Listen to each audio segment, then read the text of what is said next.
Caros amigos, tudo bem? Meu nome é Renato Serra e essa é a Reciclagem Democrática. E a política nunca decepciona, né? Tivemos muitos assuntos essa semana. Tivemos aí repercussões da participação do Brasil na reunião do G7, tivemos aí 2 comissões parlamentares iniciando o seu funcionamento, tivemos aí a questão da negação da licença do IBAMA para a Petrobras, tivemos aí um afastamento de um juiz suspeito, muita coisa aí que eu peguei esse apanhado para falar com vocês, botando alguma opinião e tal, para que vocês possam refletir, possam formar também dentro de vocês uma consciência crítica, que é isso que querem tirar da gente, né? Através da censura e do controle da narrativa. Bom, se você ainda não é inscrito no canal, vai lá, se inscreva, deixe o seu comentário, deixe o seu like, recomende esse vídeo para os amigos, afinal de contas esse canal só pode crescer através de você. A gente quer esse crescimento orgânico, essas pessoas participando, comentando e assistindo, tá bom? Bom, dito isso, vamos aos principais assuntos da semana.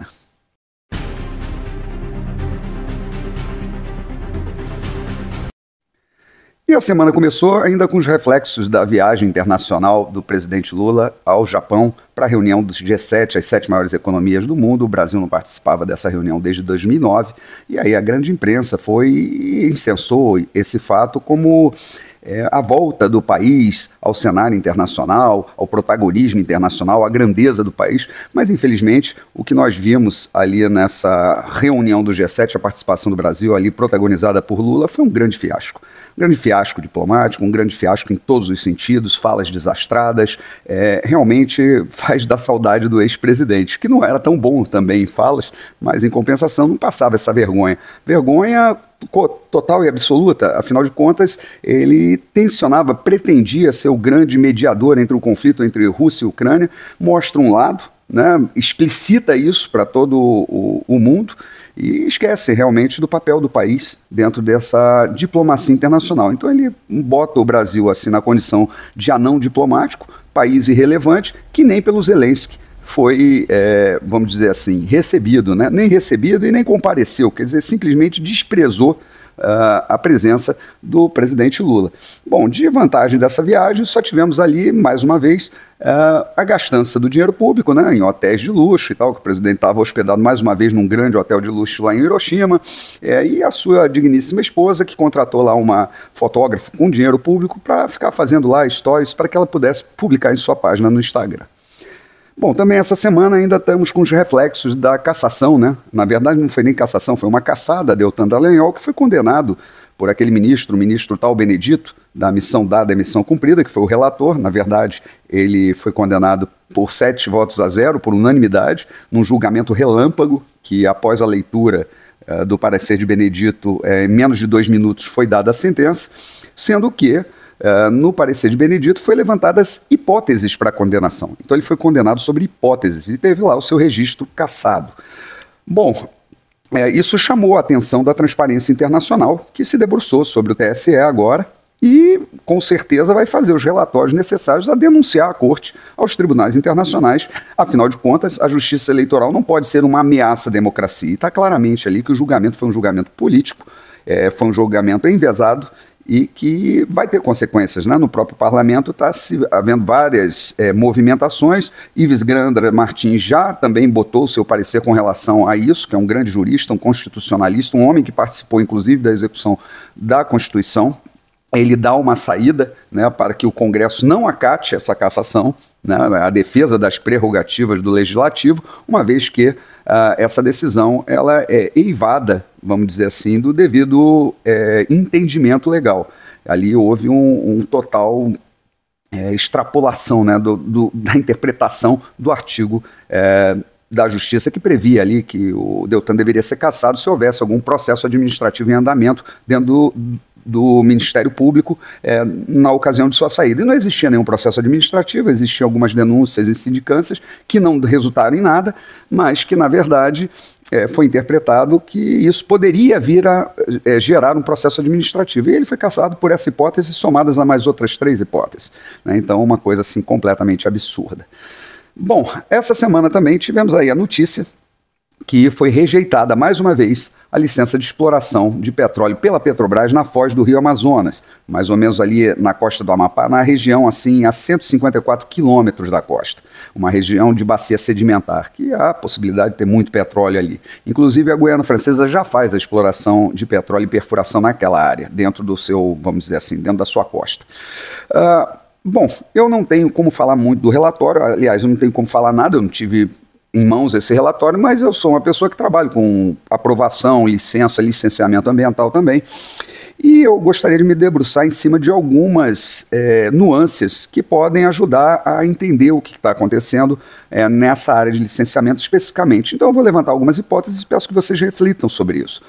Bom, a Amazônia é uma questão sensível, o mundo inteiro está lá, tem diversas ONGs que observam aquilo, o Greenpeace ele já trabalhou que não seja feita essa exploração e esse licenciamento na área, então existe um forte apelo ambientalista de militância para que não haja essa exploração, quer dizer, é fundamental para o país, que o país precisa de recursos energéticos, inclusive para tirar a sua população da pobreza. Mas a questão é a seguinte, essa licença específica ela está em discussão desde 2004. Então nós temos aí 19 anos de licenciamento negado. Existe, por outro lado, por parte do IBAMA, ele declara que ali a Petrobras não atendeu aos critérios técnicos do licenciamento, tinha várias falhas ali no processo, então por isso que a licença foi negada. Acontece que as pessoas talvez não saibam, mas o analista ambiental ele tem um poder chamado poder discricionário, ou seja, o licenciamento ele tem lá suas etapas, tem lá suas exigências, né? Mas durante o licenciamento, o analista ambiental, pelo poder discricionário, ele pode fazer qualquer exigência. Ele pode mudar a exigência, ele pode incluir exigências. Então, isso é um poder muito grande. E todo grande poder, né, como diria lá o tio Ben, vem uma grande responsabilidade, todo grande poder também, ele provoca um fenômeno chamado corrupção. Corrupção de valores, corrupção de várias formas, inclusive a própria mais comum, né, do dinheiro. Mas é uma forma de corromper. Quanto maior o poder que você dá a uma pessoa, mais facilidades ela vai ter para se corromper. Então, o outro lado dessa questão é a Petrobras. E alguém aí tem alguma dúvida sobre a competência do pessoal técnico da Petrobras, das pessoas que compõem o quadro técnico, que ali estão biólogos, engenheiros ambientais, engenheiros da área de exploração de petróleo, pessoas muito bem formadas que passam em concurso, são extremamente competentes. Então, muito provavelmente, elas têm sim a capacitação técnica de produzir todo o material necessário a um licenciamento. Agora, o que não se consegue fazer e é o que normalmente acontece, e eu já passei por essa experiência, é que quando não há interesse em fazer o licenciamento, são feitas, né, exigências a cada etapa do processo. Então, quando você cumpre todas as exigências, o analista, com seu poder discricionário, ele coloca mais exigências. E aí você vai cumprindo, aí você acaba aquelas exigências, entram mais exigências. Aí quando você vai questionar o porquê que a licença não sai, vem e falam, não, você não atendeu aos critérios técnicos do licenciamento.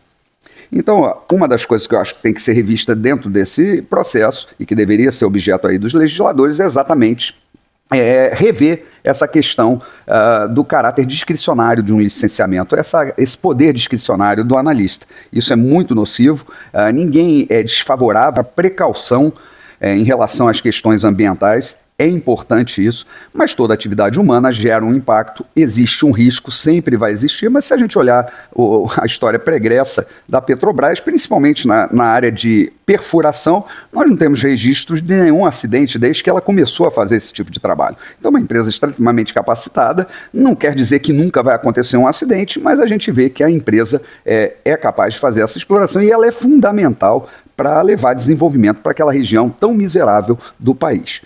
Bom, e essa semana também tivemos aí a saída, né, a saída daquele juiz, Eduardo Apio, que era filho de um deputado que estava naquela lista da Odebrecht e que tinha assumido lá a vara de Curitiba, né, a vara que estava Sérgio Moro, que assumiu inclusive a Lava Jato. E ele estava fazendo ali várias decisões heterodoxas, revisando inclusive acórdãos que não são revisados por um juiz, muitas decisões assim, inclusive uma mais esdrúxula do que essa, é impossível, da devolução de 35 milhões para o Palocci, um corrupto, confesso, quer dizer, e tudo isso obviamente sendo revisado lá pelos desembargadores e sendo barrado essas decisões. Esse juiz inclusive tinha lá, né, saiu na imprensa, que o seu código para entrar no sistema lá do tribunal era LU 22 e que ele era doador, né, doou ali simbolicamente R$13 para a campanha de Lula. Ele foi pego, inclusive, dentro desse processo que o afastou, ameaçando um filho de um desembargador, pegando a identidade de outra pessoa e, através do celular, fazendo as ameaças. Parece que as provas são muito robustas, existe uma perícia com relação à voz, é realmente a voz dele, quer dizer, mas tudo isso envolvido ali nesse sentido acabou provocando seu afastamento e retornou a essa posição que estava ali como interina, mas agora como titular dessa vara, a juíza Gabriela Hart, que é exatamente aquela que condenou Lula no processo lá do sítio de Atibaia.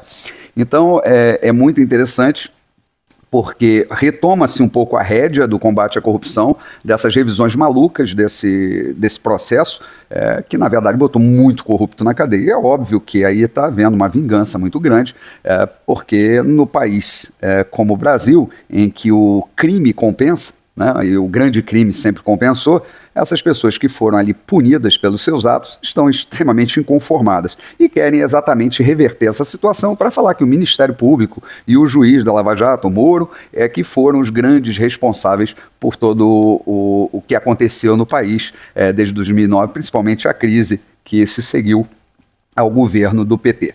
Bom, e essa semana também tivemos aí mais duas boas notícias, né? Primeiro, o início da CPI, a CPI do MST, né, que já começou ali com uma guerra de narrativas, muitos deputados do governo querendo que ela se estenda ao agronegócio, como se o agronegócio fosse um invasor de terras hoje. Existem problemas, eu acredito também em todas as áreas, tanto nos latifúndios, questão de grilagem, isso daí é inegável que é um problema no país, mas o problema agora, o que está se investigando, é exatamente os crimes cometidos pelo MST, que tem, sim, dentro da sua ideologia, a questão socialista, da socialização, vamos dizer assim, das terras e tal, e usam todo tipo de argumento para fazer esse tipo de crime, né? E um crime não pode gerar um direito. Você invadir, você provocar um esbulho possessório, você depois ocupar essa terra que é de terceiros, para depois gerar isso um direito, é uma coisa, é uma interpretação enviesada da lei. Isso não pode acontecer de forma alguma. A outra boa notícia foi o início da CPMI do dia 8 de janeiro. Embora ali, eu acho que as pessoas vão ter que acompanhar só o início, tem mais de 100 requerimentos de convocação para depor, vai ser um mesmo circo, vamos dizer assim, da CPI da Covid, mas muita coisa virá à baila, muita coisa vai ser esclarecida, a opinião pública vai saber de fato o que aconteceu e não importa qual o relatório que vai ser, porque afinal de contas, diferente até da CPI do MST que está na mão da oposição, essa CPMI está meio na mão do governo. E a relatora, Elisiane Gama, é uma aliada e amiga do ministro Flávio Dino. Então, o governo está sob o controle dessa CPI, mas isso é muito relativo, porque nós vamos ter lá os fatos aparecendo e as pessoas vão poder tirar suas próprias conclusões, porque o que querem fazer exatamente e o que essa PL aí da censura quer fazer, né, que a gente já conhece ela bem, que está sendo defendida ainda pelo Planalto ali no Congresso, nas comissões, é retomar o controle da narrativa, porque com o controle da narrativa eles impõem exatamente a verdade que eles querem impor. E não é isso que vai acontecer. A gente vai ter uma internet livre e todo mundo vai poder chegar às suas conclusões a partir da observação dos fatos. Bom, era isso que eu tinha para falar para vocês. Um grande abraço e até a próxima.